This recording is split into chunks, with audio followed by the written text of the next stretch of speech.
How do you top your love for your cat? With a cascade of decadent savory gravy over a mouth-watering mousse pâté. Fancy Feast gems. 2 gourmet pâtés in one convenient pack. Simply peel and plate to reveal a pyramid shape that makes eating delightful and pamper her with an experience as extraordinary as she is. Turn the everyday into the extraordinary with Fancy Feast gems. Wish you could become a morning person? You know the type, up before the sun, early morning runs, first one to the office with donuts and a smile. How do they do it? Easy. With the new Galaxy Watch 8, sleep tracking and personalized insights from Samsung Health help you improve so you can wake up to a whole new you. One who, dare I say it, skips the snooze? It's possible. Train your sleep with Galaxy Watch 8. Learn more at Samsung.com. Requires compatible Samsung Galaxy phone, Samsung Health app, and Samsung account. For a limited time at McDonald's, get a Big Mac extra value meal for $8. That means 2 all-beef patties, special sauce, lettuce, cheese, pickles, onions on a sesame seed bun, and medium fries, and a drink. We may need to change that jingle. Prices and participation may vary. This podcast is supported by FX's English Teacher. Last year's critically acclaimed series returns to follow Evan, Gwen, and Marky as they vie for their students' divided attention. See why Cosmopolitan called its premiere season a masterclass of comedy, while Glamour raved it's the year's funniest and most heartwarming new comedy series. FX's English Teacher, all new Thursdays on FX. All episodes now streaming on Hulu. This episode is brought to you by Nespresso and Samra Origins by The Weekend Coffee Collection. Introducing Samra Origins.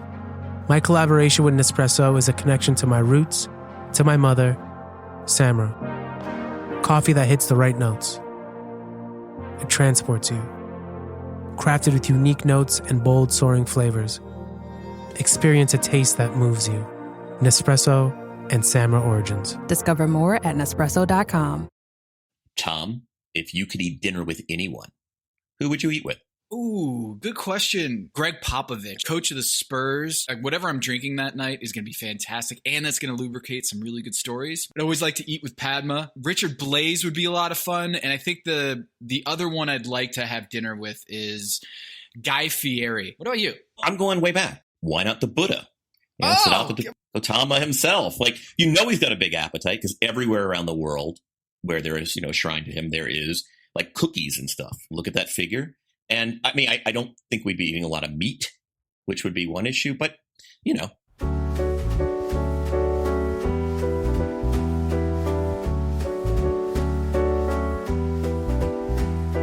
This is Pack Your Knives. I'm Kevin Arnovitz. Tom, getting into it, a little contentiousness. It's becoming a more interesting season as we weed it out. We've got snails. We've got Frenchmen. We got all kinds of stuff.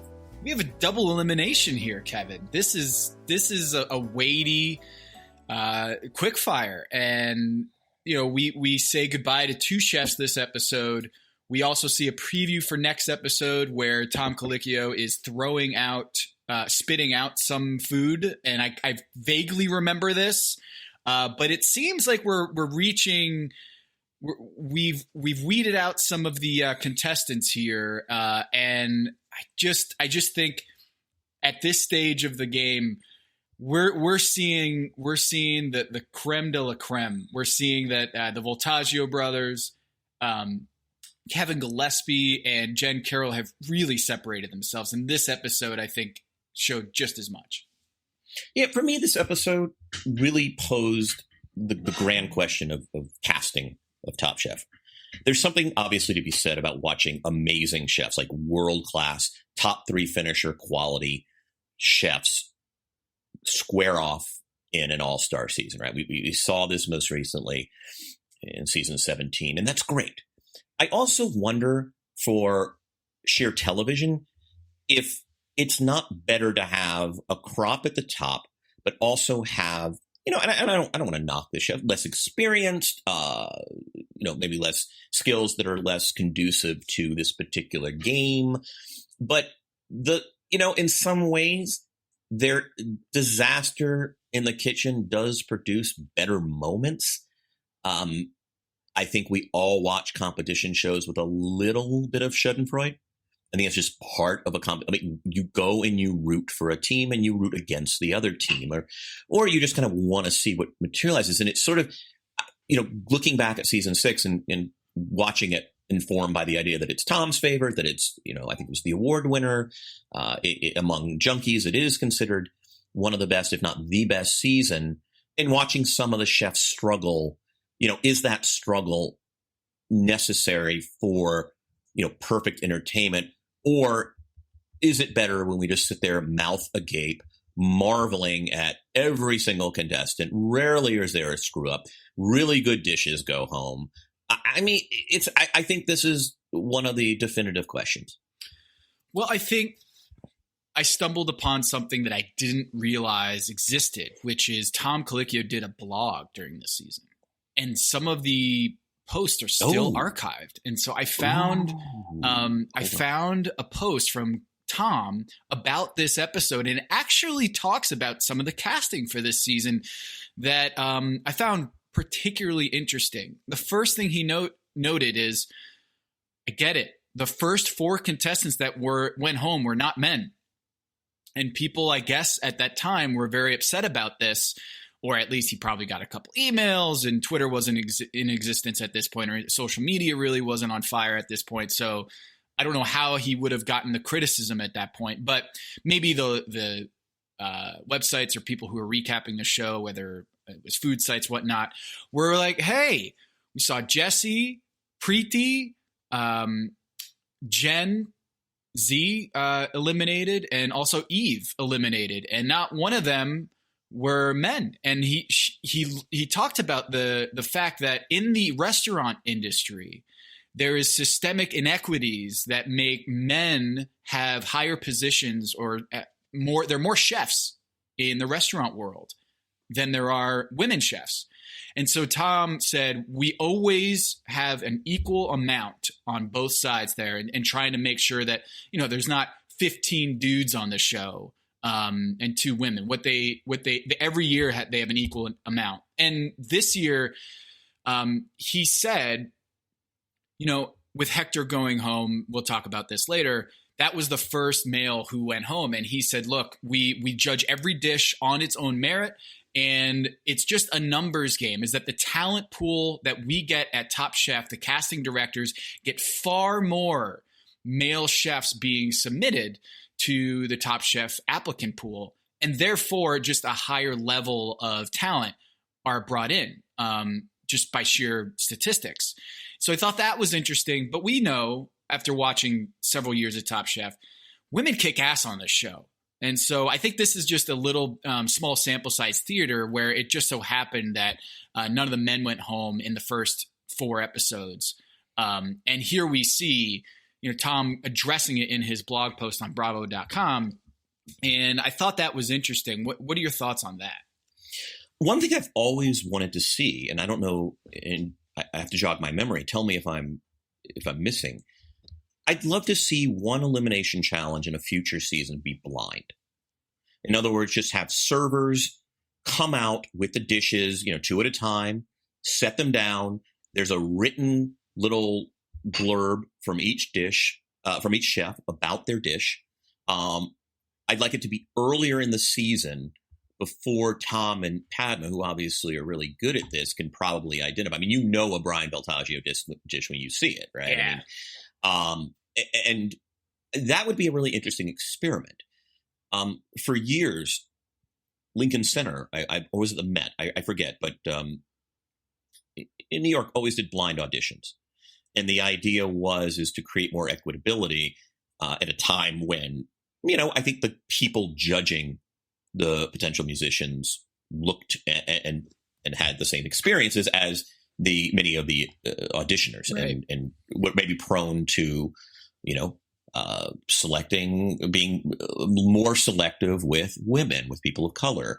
There's actually a conversation about reversing that now, but I wonder, that is one thing I would love to see, again, early in a season, is just what happens if the chefs do this blind? And, and look, that's tricky because there's this suggestion now that these judges are informed by who's setting the plate down? Do they, do they harbor some subliminal biases that they just they're not aware of? Right. Like if somebody they perceive as a Top Chef delivers a clunker, do they offer an exception there where they wouldn't for a chef who's been struggling? But that would be an interesting experiment early in a season where you say, let's start with 7 women, 7 men. I do think recent seasons have been much more inclusive, and we've seen that. And frankly, it's also played out at the top of the heat as well. I mean, we've had seasons recently with where the finales have been, the final 4 or 5 have been dominated. Yeah, Melissa and Kelsey, and then Sarah in that season with Kelsey. It's certainly, this particular topic at this particular juncture in season 6, I think is interesting because even in that bottom 3 in the quickfire, there were no men there. And so let's get into the episode here. The first quickfire was interesting, not just because of the elimination impact, the elimination aspect of it, but where was Padma? Yeah, where was Padma?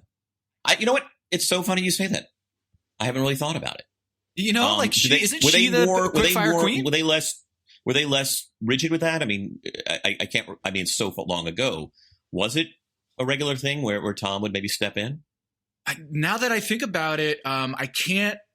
I just remember watching this and seeing. I felt like Tom was a little off. Like he was delivering the quickfire, and he didn't seem like a natural at it. And then it occurred to me that usually it's Padma doing that, and so he's announcing the quickfire and the stakes involved, and it's going to be escargot. And it just occurred to me that it's become a Padma thing. And maybe I'm thinking about this incorrectly, but it seemed like out of the ordinary that we have Tom doing a quickfire. I've really loved, as you have, Last Chance Kitchen the last few years. I do, Tom is always at his most Tom-ish when he's up on high, right? I mean, even literally that judge's table, I think, is elevated. And yeah, getting down in the weeds is less his element. Now this week it was kind of interesting because he had it was Daniel Boulud, who is an absolute legend, and escargot was the protein. And by the way, Jen Carroll is so winning because I just like she has this ability to give you good information and make it funny. Like, snails are a delicate protein. And whoever thought snails were something to eat must have been really fucking hungry. Yes. And so, Jen Carroll is so winning in this season. I'd forgotten. She had a couple rough bumps in recent seasons in terms of elimination, and you just forget just A, how dominant she was, and B, just how much fun it was. So yeah, anyway, I just love her early in the season. Yeah, she has so much conviction, and everything she says is super sharp. And I want to say that when you look at the fact that she was last week the point guard in the kitchen, and then comes into this and just, I don't know, she's a juggernaut. And then you also look at the fact that the setup here, you would think would give Mateen a leg up because of the fact that he's French, and that he, it's not like he comes in and you can't really tell that he's French. He has a very strong French accent, and so I'm wondering, Kevin, when he's going up against French chefs, do you see that as an advantage or a disadvantage? Because hey, he really better be stepping up to the plate.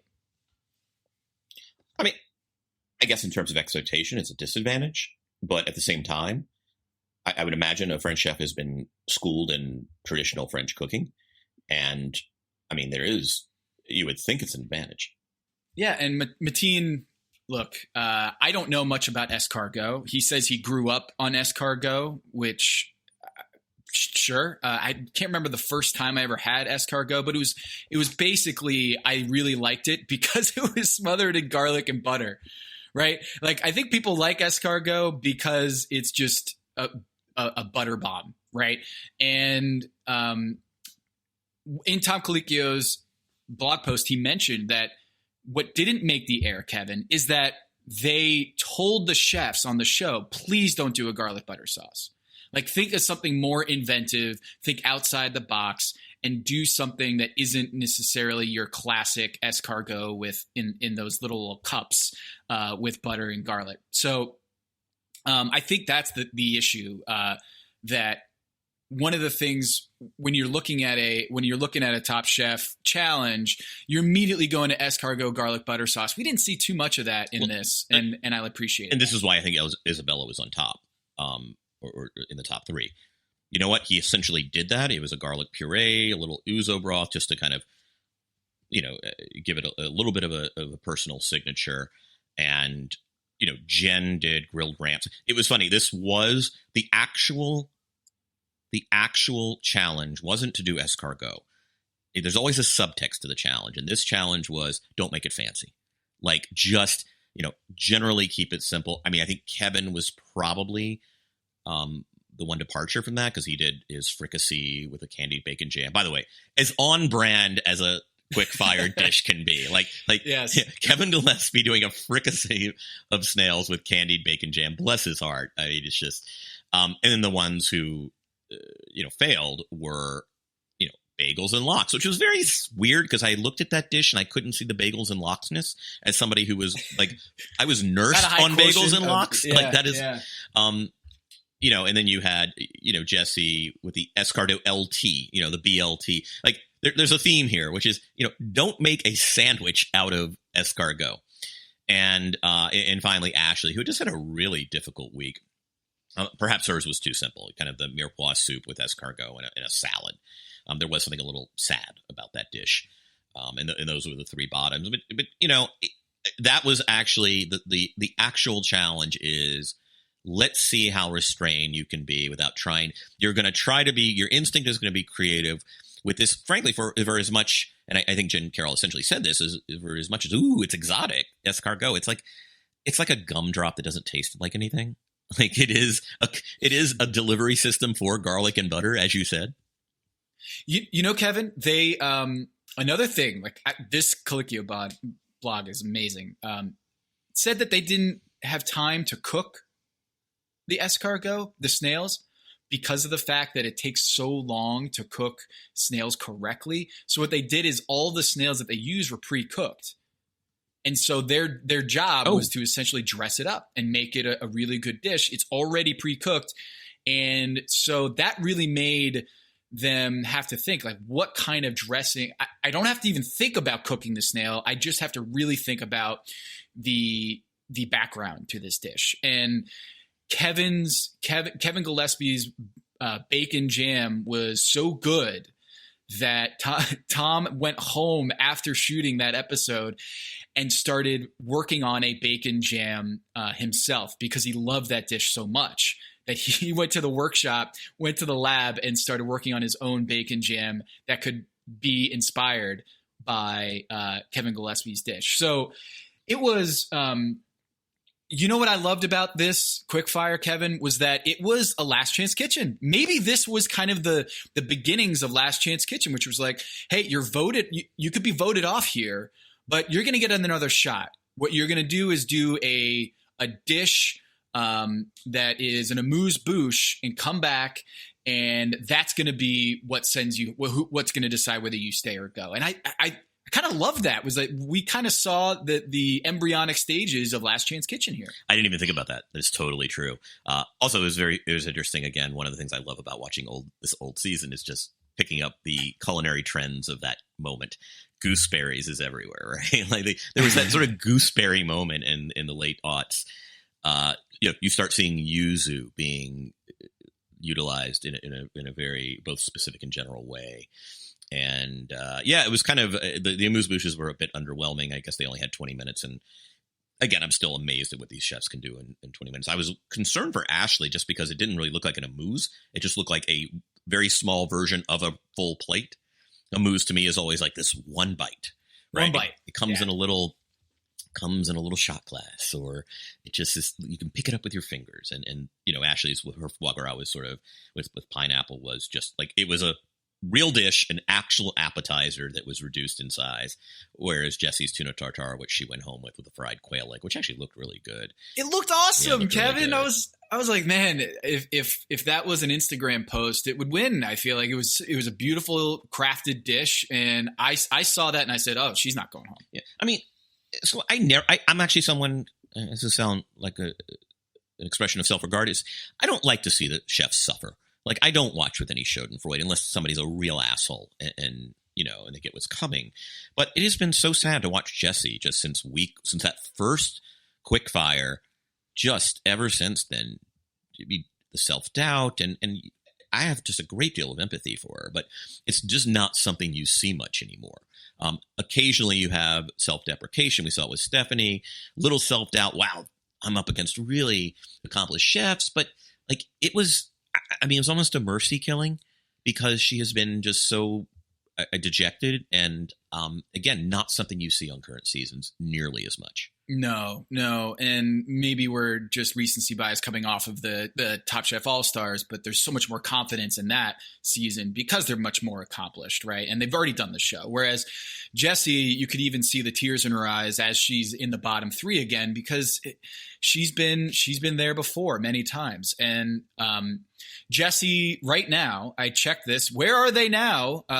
Top Chef style is Jessie is opening a new restaurant in Baltimore, where she's from. Jessie Sandlin is at Jessie Pancakes on Instagram, and she's opening up a restaurant in Baltimore called Sally O's. So next time I'm in Baltimore, maybe going to Camden Yards, if they're going to still have a season, checking out Sally O's. Jessie is best of luck. She's the chef and owner of that restaurant. Yeah, very cool. I mean, it's again, it's been 12 years. So in Baltimore is sort of, it's again, I mean, you know, so I hate to say it every week, but you just feel for chefs who are, you know, opened in late 19 or were trying to open this year, because like, who knows what's going on there. Yeah. I just can't imagine. We're already seeing like places that were doing really well, top of the heap, critical favorites, just shut down for good now in Los Angeles. And it's just like, Here's Looking at You, which is one of my absolute favorites in town. Gone, just gone. And there are others as well. And it's just, it's going to be terrifying when all of this clears to see what's left and the smoldering ashes of food scenes in your city, in my city, around the country. Yeah. Best of luck to Jessie on opening Sally O's in Baltimore. Kevin, did you notice Tom Colicchio's send-off line? Pack your knives and leave. What do you mean? Wait, go again? When Tom Colicchio said, pack your knives and go to Jessie, he said, yes, pack your knives and leave. Yeah. Which I was like, oh, wait, Padma's not here. Maybe that was the moment when I realized Padma was not there. No, it was like, it's like, I don't know, when you were a kid, like when like mom was away and dad had to do breakfast, you know? Yeah. And so like, so my dad's thing was to sort of make it work for us when mom was away. And yes, there were traditional gender roles at my house growing up. Was, you know the pancake batter in like the milk quart, you know, which was sort of utilized in the 80s. So he would do the pancakes in the shape of our initials. So I would get a K and my sister would get an S. And this was sort of his way of putting his personal signature, quite literally, on breakfast. But that was very much this episode, right? Like Padma's away and Tom is sort of the substitute teacher. But you know, I'll have to watch for that. I don't remember. I guess it is. It's a convention since maybe season 2 that Padma always does quickfire. Look, maybe it was a late night out in Vegas. Who knows? And this was an early, maybe it was an early morning and Tom was up. Who knows? But this was Listener, listen up. This is important. Okay, I'm going to try to save you some money here. If you're still overpaying for wireless, it's time to say yes to saying no. At Mint Mobile, their favorite word is no. You may think like, oh, that's bad. No contracts, no monthly bills, no overages, no hidden fees, no BS.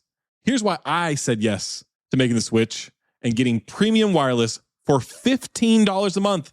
You heard that correctly.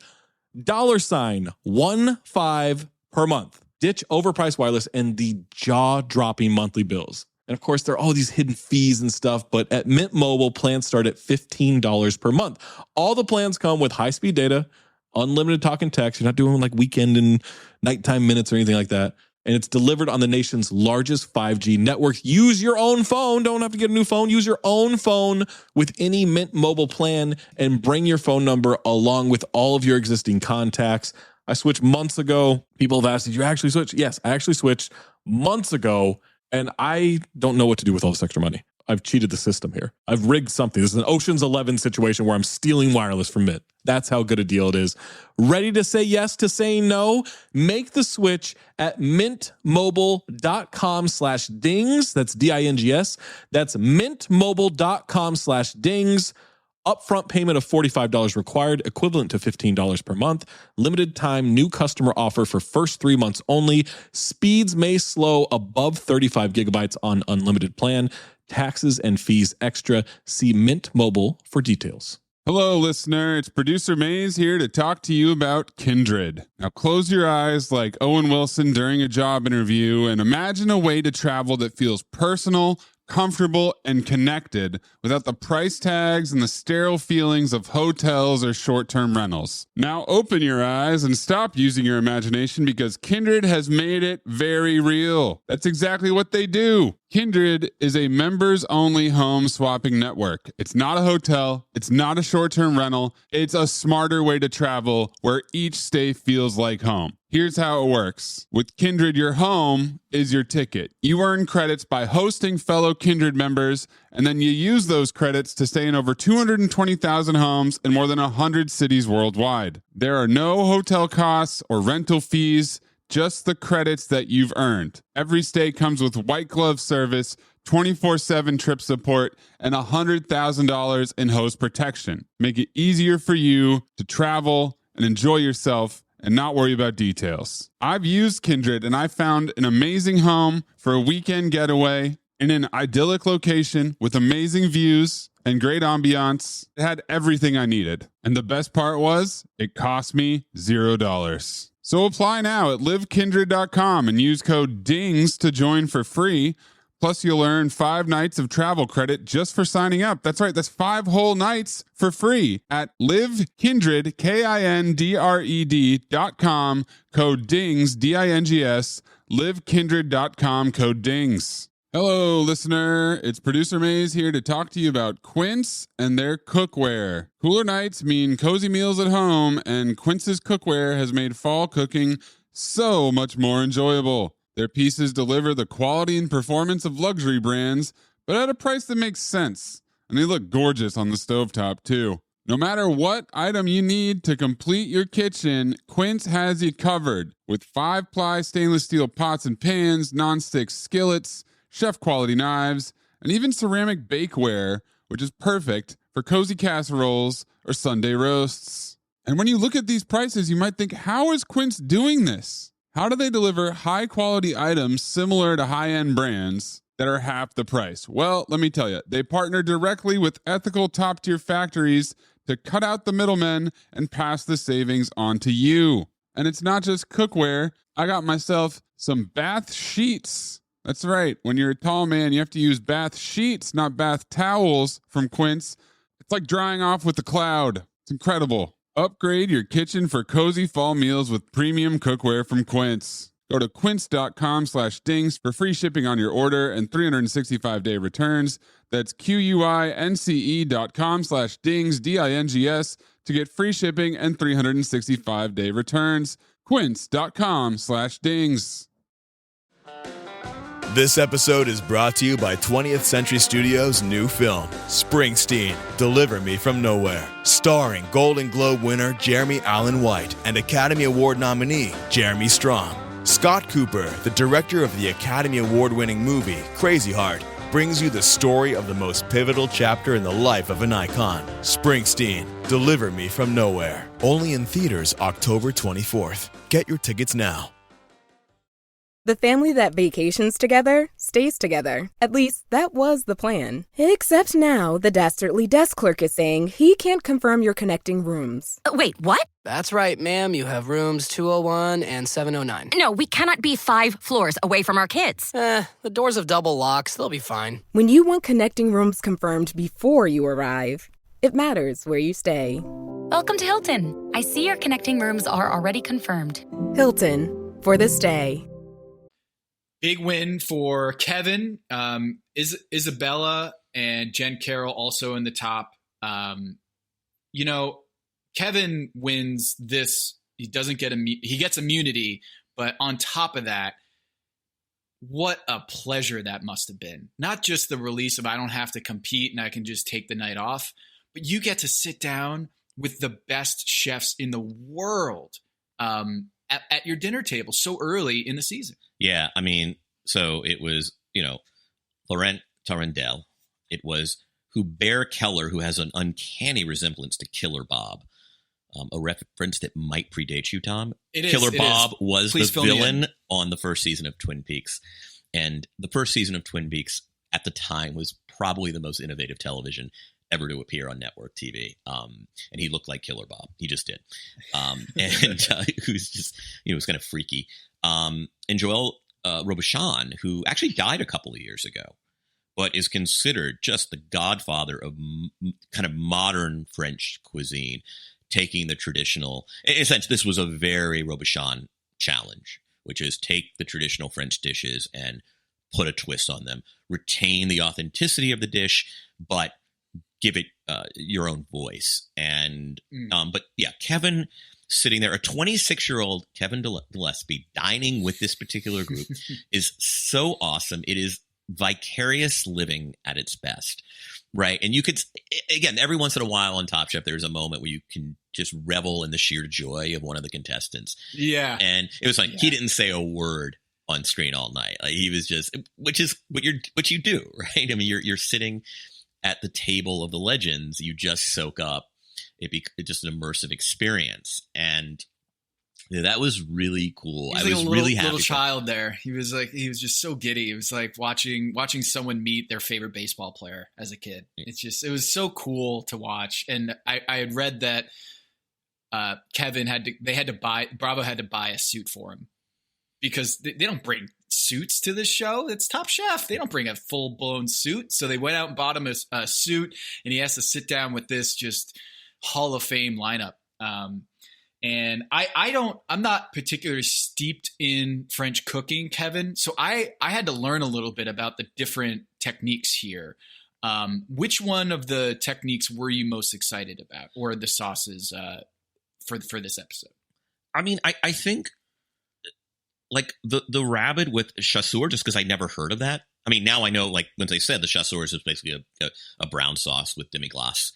I was like, oh yeah, I think I've seen that before, but it's funny. Now I don't eat mammals this year, so but I'd always aspired to cook rabbit, even though like it does remind me of Fatal Attraction.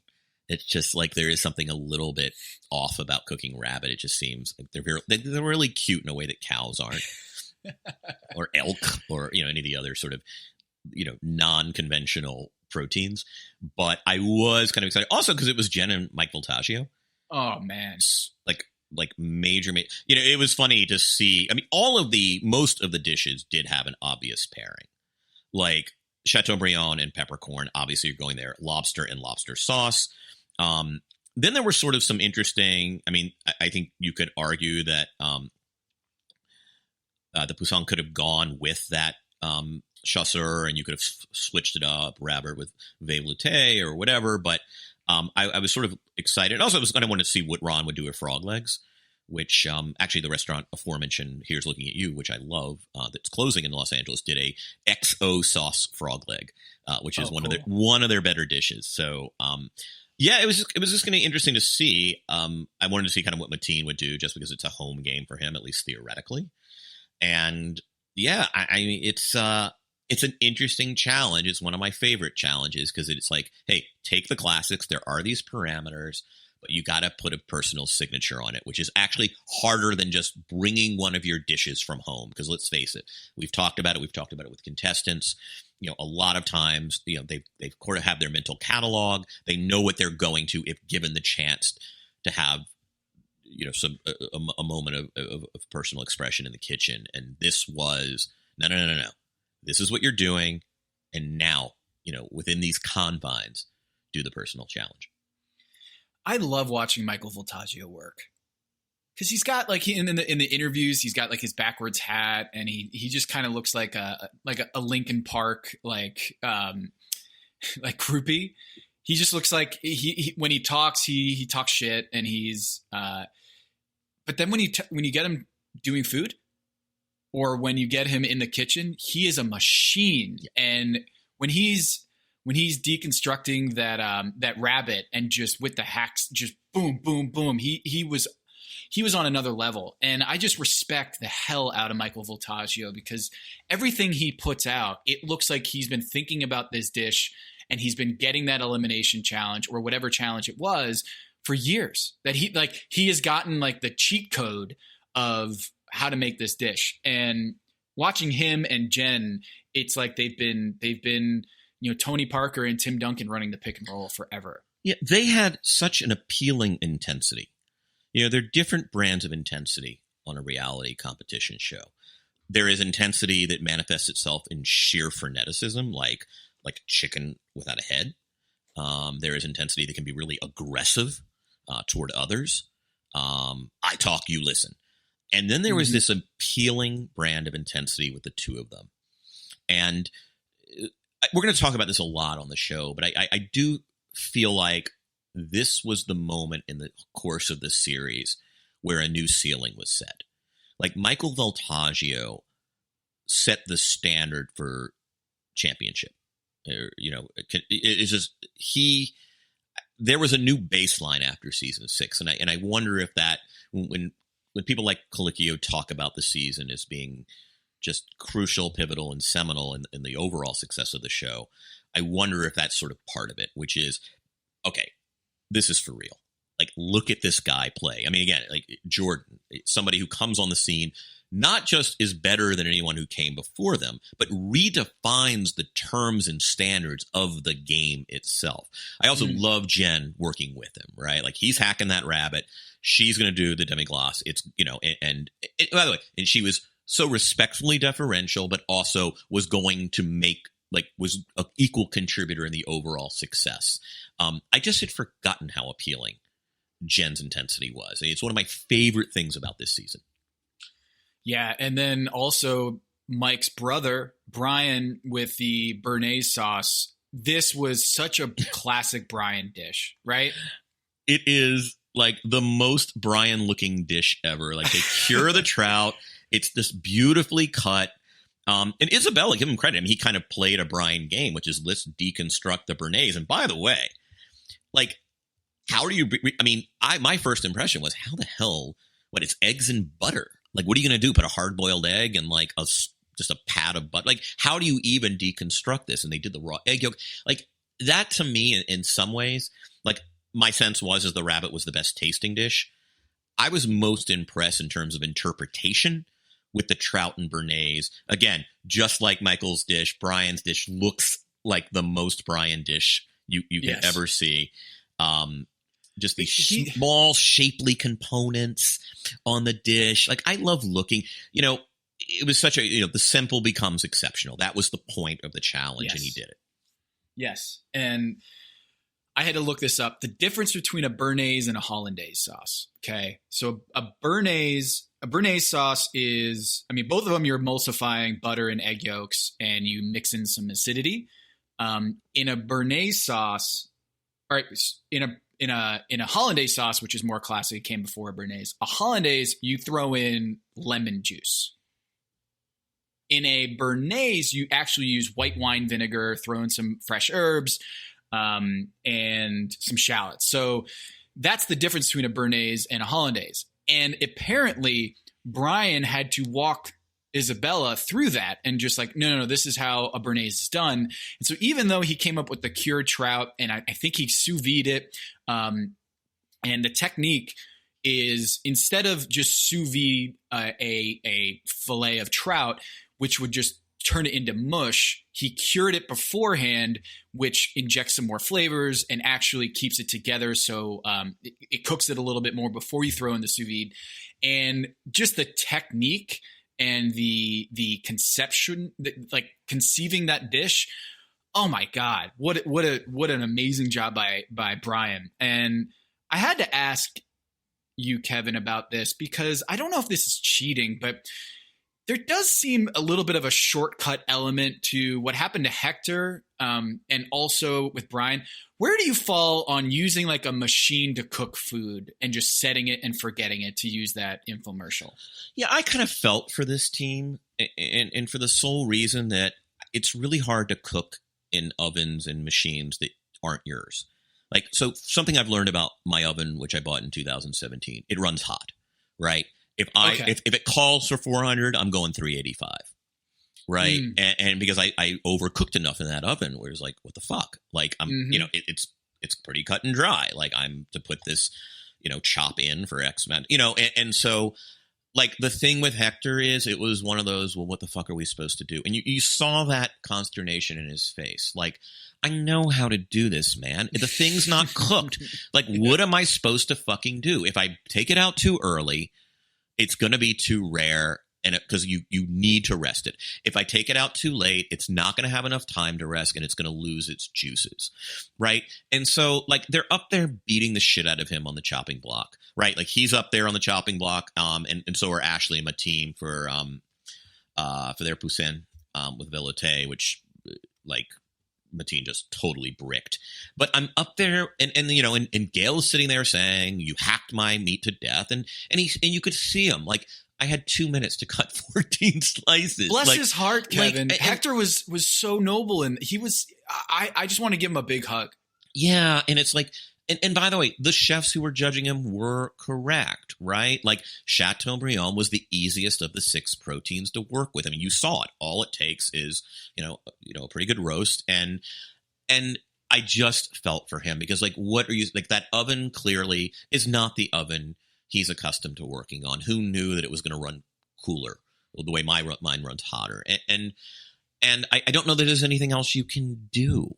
Yeah. Other than, hey, you needed to get it in earlier, right? Like, I mean, the one thing you could say is, hey, look, man, you don't know this instrument. You don't know what it's going to do or not do. Just get yourself 10, 15 minutes of cushion at the front. You think it's going to take X time with, this thickness, and this cut, but you need to leave some wiggle room in case you make a wrong turn. And then my guess is the peppercorn sauce, just because that meat was drained of its juices and that they were all over the plate. You pour that sauce on, it just mingles with that juice, and which means it gets totally diluted, and you don't really have, the flavor. It was a disaster. Right. I like, unlike other disasters, like, it didn't seem as if it were in self-inflicted as the poussin velouté. I'm with you. Yep. And I think Hector going home, I felt really bad because it wasn't really in his control, but the thermometer that he used to try to get to the right temperature, maybe that was running low or running cold or running hot. And so my only critique on top of what you said is, maybe if you're going to err on the side of caution, don't overcook a filet or the Chateaubriand. Don't overcook it. I'd rather undercook it and then have it rest. And that maybe have been a margin for error that would have saved him. But who knows? I mean, you also, in that audience, that peanut gallery of, like, the top chefs in the world, no pun intended, maybe you don't want to go under. You want to make sure that it's cooked correctly. So that was difficult to watch. And I actually thought Mateen, not his best performance in this episode, huh? Yeah, by the way, we haven't seen that he can do much. I mean, I don't mean to knock it, but he's been an underwhelming contestant so far. They kind of went wrong in every respect. It was sort of the opposite wrongness of the Chateaubriand peppercorn team. First of all, the velouté, which is overly baconed. It was very sort of disappointing to see him essentially lie when he lied. Yeah, straight up. Ashley kind of in the Whole Foods was, hey, maybe some asparagus for the velouté. He claims Frenchness and says, no, it's a terrible additive to velouté. Let's just do a little bacon. And it would have brightened up that sauce that was just overly, Tom's funny. That was an era in cooking where everything's better with bacon. That late aughts bacon on everything, period. And he said, yeah, this is one exception. And then, apparently the poussin was dry. The ravioli was dry. I thought it was actually a well thought out dish in terms of, hey, that's a fun way to do a sauce encased in a piece of ravioli. But disaster. And again, we saw and I respect Ashley. I mean, she kind of almost let go of the rope. I think she thought she was going home and, wasn't going to call out. I mean, there's nothing worse than what do you do when your partner at the chopping block either lies, throws you under the bus? Like, if you fight, you look petty. If you don't fight, you sort of look like a doormat, and then you can't also defend yourself. I mean, what if she says, look, motherfucker, hey, to the judges, this asshole is lying his ass off. We stood there right in the aisle of the Whole Foods. I suggested we introduce some asparagus into the velouté. He said, nah. I just wonder. Look, the other way, she didn't go home. And I think they detected who was the more responsible party because the velouté was the least favorite part of the dish. But still, it just, I don't know how would you react, Tom? You're standing next to your partner. Your partner is just outright lying or omitting important information about what went down. You were in terms of fault, it should be distributed 80% them, 20% you. What do? Do you defend yourself? Do you do a half defense? Do you get down in the mud? I mean, what do you do? I think I read the room. I look at the other contestants, and if it seems like I'm the lowest on the totem pole there, and my head is on the chopping block, I'm defending and I'm putting up a fight. If I'm reading the room and seeing that, hey, they're not believing Mateen's bullshit, then I'm not going to put up a huge fight. If they can see through whatever he's claiming, and if he's got the magnifying glass under him and in the spotlight, I feel like I might just let him, ruin his day on his own. And I think she could have gotten much stronger in defending herself and saying, "Hey, no, you're fucking lying, right?" But it might have come off petty, and I don't think Mateen was all that persuasive. And so she probably looked at that situation and said, "It's not worth it. He's actually, he's making his own bed here, and he's gonna get bounced." Yeah. But also, I can't remember the sequence. Did Hector and Ash go first in terms of their critiques, and then I think they were second. Ash, yeah, I think they were second. Right. So she might have seen that, look, that they're going home. That's the losing team. So it's not going to be me or Mateen. So that's kind of how I would feel. If they were getting critiqued first and it was clear that Mateen was winning over the judges table, I would definitely put up my fist and fight back. But at that point, Ashley obviously made the right move because she didn't go home. But there's a lot of strategy there. It's almost like at the last second, a last possession play, a guy breaks up the play and hijacks the offense and takes the shot. And at one point you want to just say, like, hey, pass me the ball. The game was supposed to go to me. The play was supposed to go to me. But maybe Ashley looked at that and said, you know what? He's not going to hit that shot. So let him fucking miss. If he wants to hijack this thing, he's going to go home for it. And I think that's what happened there. Yeah, I'm trying to think how I would play it because it's easy to sit here and try to, when the bright lights aren't on and you're up there on the chopping block, basically you're looking at a firing squad. I wonder if there's a way just to say, hey, listen, it is not in my nature to throw anybody under the bus or get down in the mud and have one of those petty arguments in front of the judges. You guys deserve better. But I also can't let, an untruth just sit here. And the bottom line is I had suggested asparagus as a component in making the velouté, and Mateen rejected it. I'm fine with him rejecting it, but what I'm not fine with is him lying about it.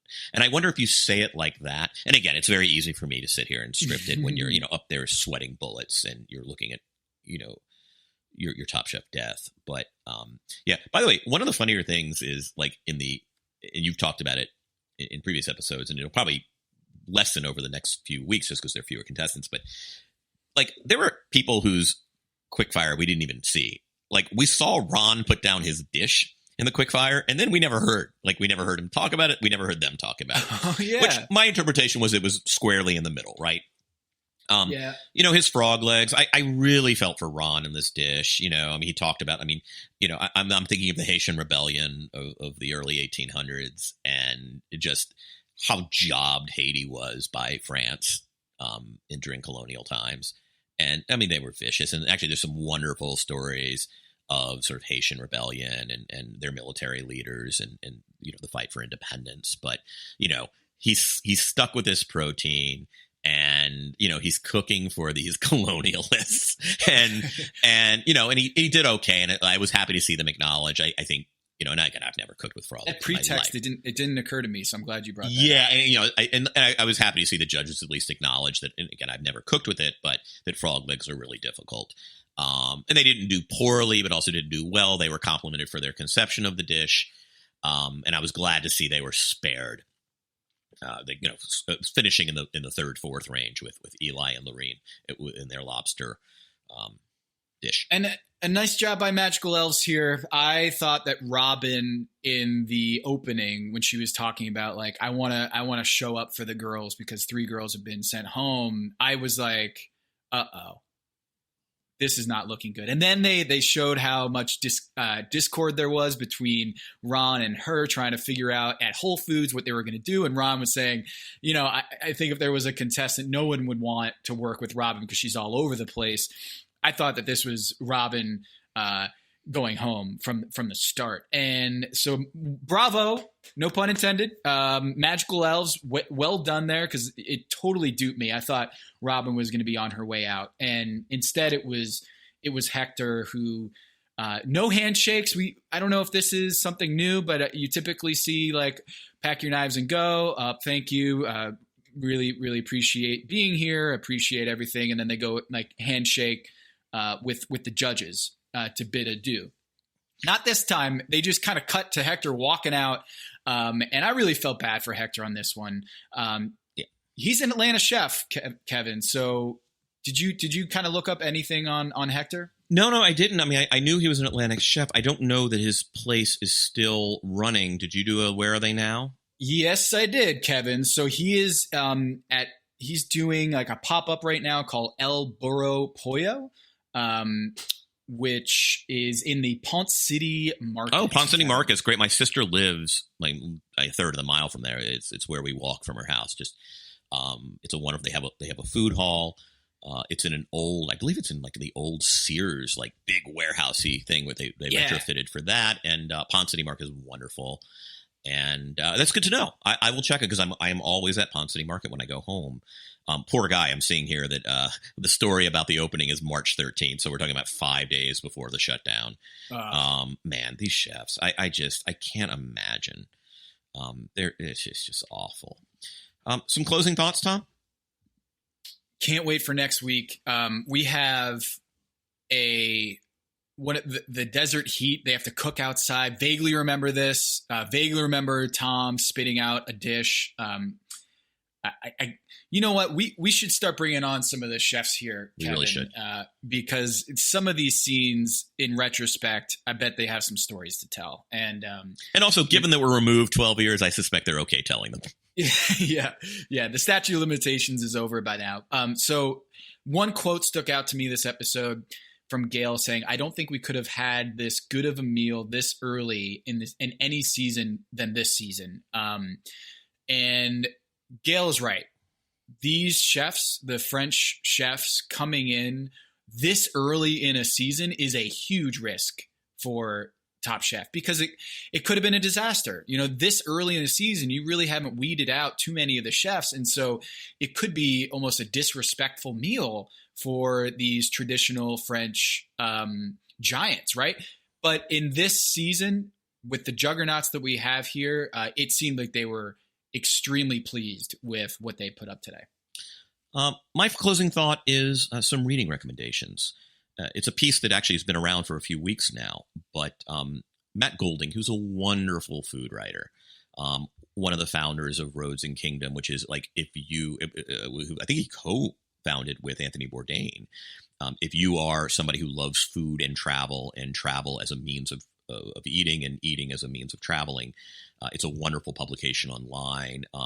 Goulding's been a wonderful food writer, and he wrote a piece for The Atlantic, which is kind of heartbreaking. It's called An Extinction Event for America's Restaurants. The post-pandemic dining experience will be unrecognizable.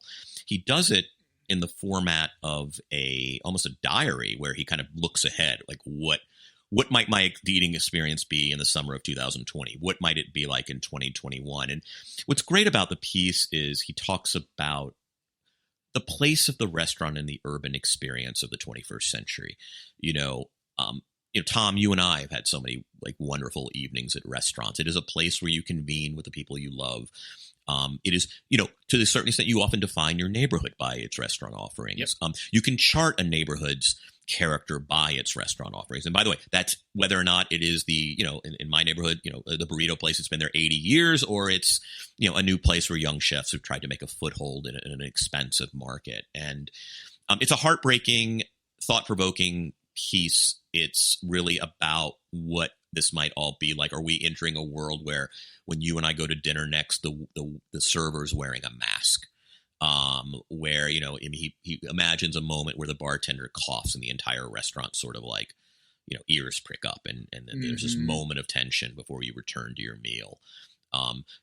Lacking the energy of a full restaurant, will we be looking at a world where tables have to be farther apart? And while I don't think anybody loves a restaurant that's too cramped, I think sometimes the energy of going out to eat is those people right next to you. There's an energy in the room, the way there's a packed house in an arena, right? And it's really worth reading. It's in The Atlantic. It's from a June issue, and I highly recommend it. Both for its beauty and its heartbreak. It's a great piece of writing and reporting. And this is from Matt Goulding. Awesome. Can't wait to read that. And this has been I really like this episode, just not just with the French legends in that room, but kind of awesome to see Kevin Gillespie sitting at that table and some of the humanity just popping through the screen there. How cool that must have been for him. So really good. That's about all I have on this episode, and I can't wait to see what Tom spits out and which dish it was. For Tom Haberstroh, this is Kevin Ornaments, and this is Pack Your Knives.